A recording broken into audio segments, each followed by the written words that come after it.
What's up, YouTube? Today I'm going to be reviewing the Canon Digital Rebel XTi with the Tamron 28-75 zoom lens.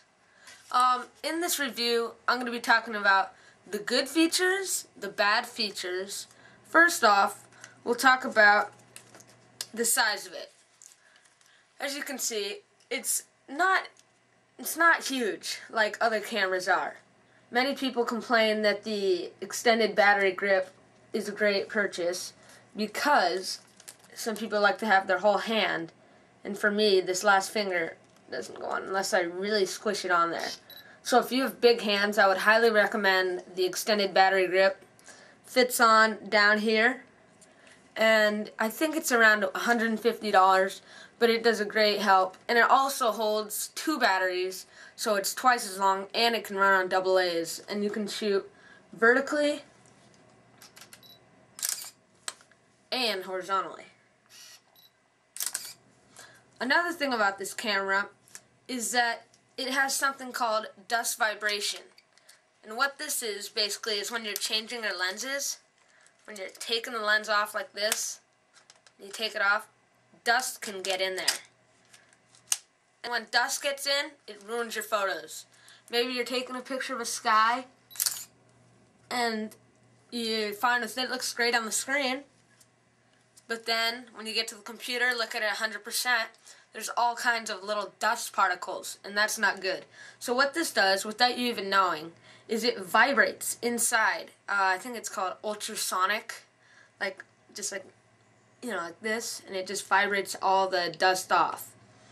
And that's a great feature, but some people say it doesn't go to the full extent of taking a blower and actually going in there and blowing it out. But it's great for beginners and even intermediate people, but if you're a professional, you'll probably want to look at something, maybe the Canon 5D. That's a pretty good camera, Canon 5D. And then you'll have like that Canon L lenses. And now I'm going to talk about a little bit about the lens. The Tamron 28-75 zoom lens.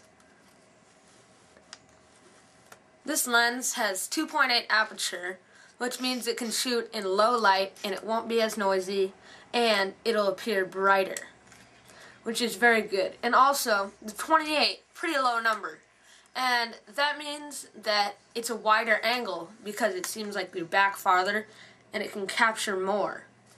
And this is a good feature for shooting landscapes or panoramas, things like that. Whereas with, say, a 200, you're in so far that it's not really that wide, and so it really affects it. Something about the camera that I'll mention is the 9-point autofocus system. And what this is, it's kind of hard for me to show you, but it's 9 points on the screen. And you can assign with these buttons right here the 9 point. So you can put it, say you're shooting a picture of a tree over here, but back here is something, and it's way back here. So you don't want it to focus on the tree, but it might automatically autofocus. So you'll use these buttons to adjust it to the side, which will focus in the back. Of course, there's still manual focus, and you can do that yourself, but that's great for beginners and intermediates who like the ease of use. Something also on here that I have is something called a UV filter. This filter takes out the bright rays and is great. I don't know, if you're shooting a picture right next to the sun and it's really bright, it's going to just blur out the whole thing. But with the UV filter, it won't blur it out as much. This is a great camera for beginners to intermediates. If you even want to get a less expensive camera, there's the Canon Digital Rebel XTi, which has 8 megapixels, I think. And it's not quite as good, doesn't have all the features that this does. I think it still has the dust vibration, but I don't think it has 9 focus auto. And another thing I'll mention is this can shoot continuous 3.5 frames per second. And so that means, I'll give you an example of that right here. Just listen to the noise. I don't know if you heard that or not, but it shoots. And that's great for all kinds of photos, sports especially. Maybe you're shooting soccer and a guy's about to kick the ball and you just go.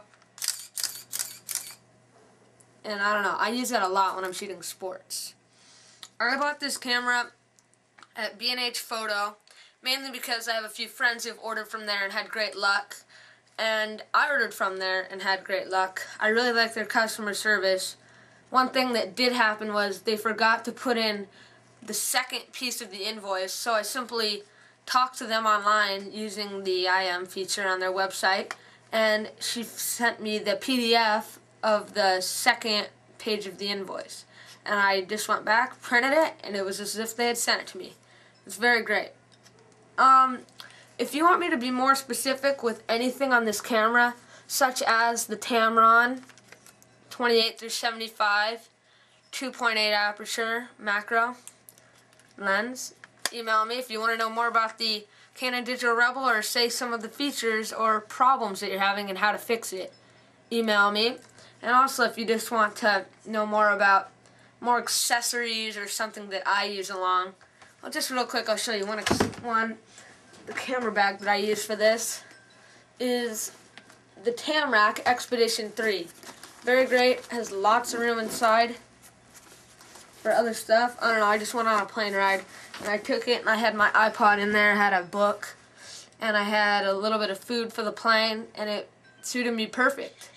I'm very happy with this camera, and if you'd like to know more, please email me at drumdemon101@yahoo.com. Thank you very much, and if you want to know more, ask me. Thanks.